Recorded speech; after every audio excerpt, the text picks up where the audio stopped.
Hello data nerds, in this video you'll learn how to quickly get insights on any data using MotherDuck. The only thing you need to know is SQL.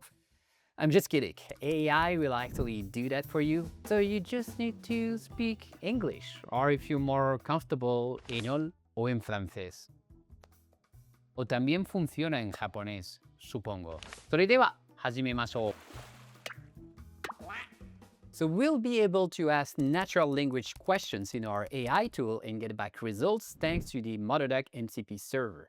MCP in a nutshell is a standard for LLMs to interact with external tools. Think of the MCP protocol like a USB interface.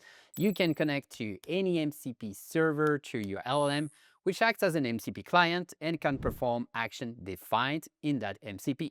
For us, it is query a database. We'll do a deep dive on MCP on this channel, but that's for another video. So yeah, you want to subscribe to this channel to not miss it up. So to set up your MCP client, you usually have two options in your LLM tool, whether it's your ChatGPT, Claude, Cursor, or others. The option one is an improved remote MCP server, and the setup is just a few clicks. The option two, you run the MCP server locally. In this video, we'll go with option one, since it's the easiest route is through Claude, where the MotherDuck MCP server is already approved. And at the time of recording this video, we are in the process of getting verified on other popular platforms as well, so check the docs in the description if you want to know the latest support on that topic. So on Claude Desktop, you can add the MCP server to settings, tune connectors, browse connector, and then you can search for the MotherDuck MCP connector. You're gonna be prompted to go to a web authentication. If you don't have an account yet on MotherDuck, you can create one for free. And then you're gonna be prompted to open the Claude app again, and this configuration will be done. And as you can see, if we go back to the settings, now I can see all the action that my MCP server can do. I can ask actually duck question, this column, this database, and the most important one, query, of course, the data. On the right side is that I can change how the LLM will ask for my permission or not before running an action. If you allow everything by default, the loop is faster because if a LLM does an error, it's not going to prompt again for confirming a specific action. It'll just do it directly, but it also has more risk. But I'm gonna activate the YOLO mode here because anyway, the MCP server can only do read-only SQL query. So there's no real danger. All right, so now let's confirm that the MCP is actually working, and we're gonna ask, can you list my MotherDuck DBs? Really simple action. So you see it's done an action on list database, and it can list all the database I have, would it be a MotherDuck DB, share, or a Duck Lake database. So now we are all right to continue and start asking questions in plain English. So first, give me some analytics on the I can use database. So I on purpose give it really a broad question. Of course, the more accurate and narrow your prompt is, the better the results.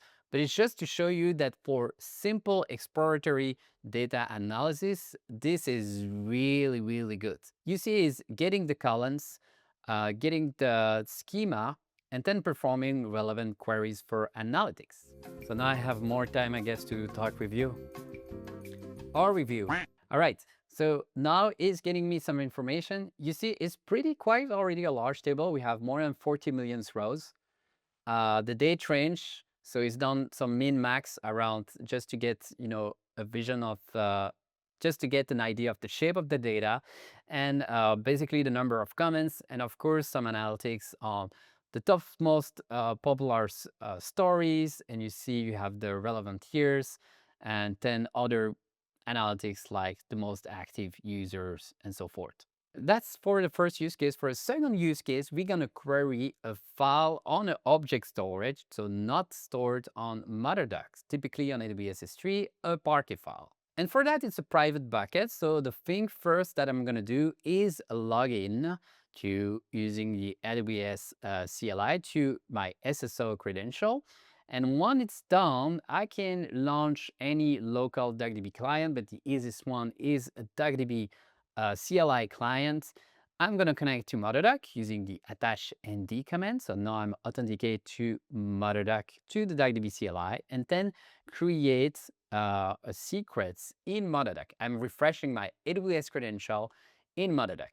You can also go to the web UI and head over the secrets tab and then add manually this one. So now I can ask, give me some analytics on that file, and I'm going to copy paste my private file in a private S3 bucket.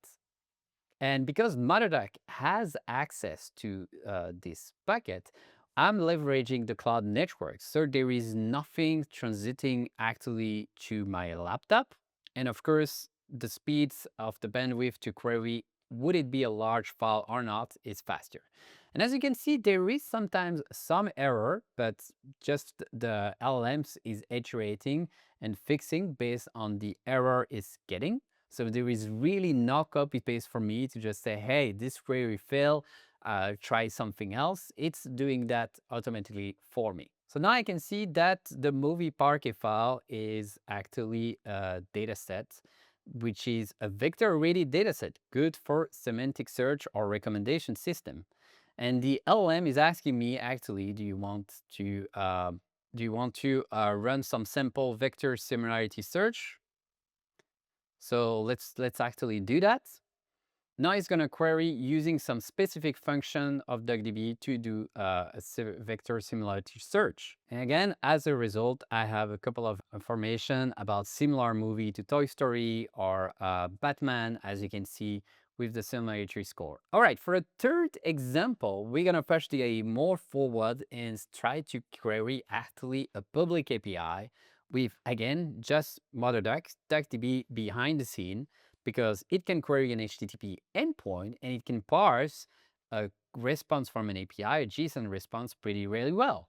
So I'm going to ask, use MotherDuck MCP to query some common data repos to see what's the top language, programming language used. For instance, I'm giving an example of the GitHub endpoints for the DuckDB repo.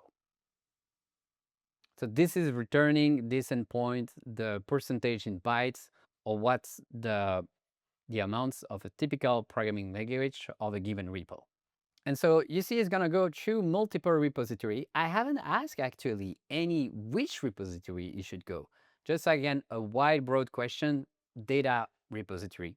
And now it start to give me a nice top language per repository. And you see we have Trino, ClickHouse, Spark, and see what's the top language used in each of those. And we've given actually a specific conclusion and key insights, which is C++ dominates the data infrastructure world. DuckDB, ClickHouse, and Arrow are all based on C++. Rust is rising. Python is everywhere, but mostly as binding test, not for core engine. And the JVM still matters. I have to disagree with that, but that's for another video. That's it for this video. We saw how easy it is to set up the MCP MotherDuck server using Claude, and we didn't do any SQL. The LLM just interacts with himself, loops if there is error or suggests things, and we can get some first insight really quickly with really broad question. I didn't push the prompts at all. If you want to see other AI workflow like this, let me know in the comment what you would like to see. And in the meantime, take care of your ducks, and I'll see you in the next one. Cheers.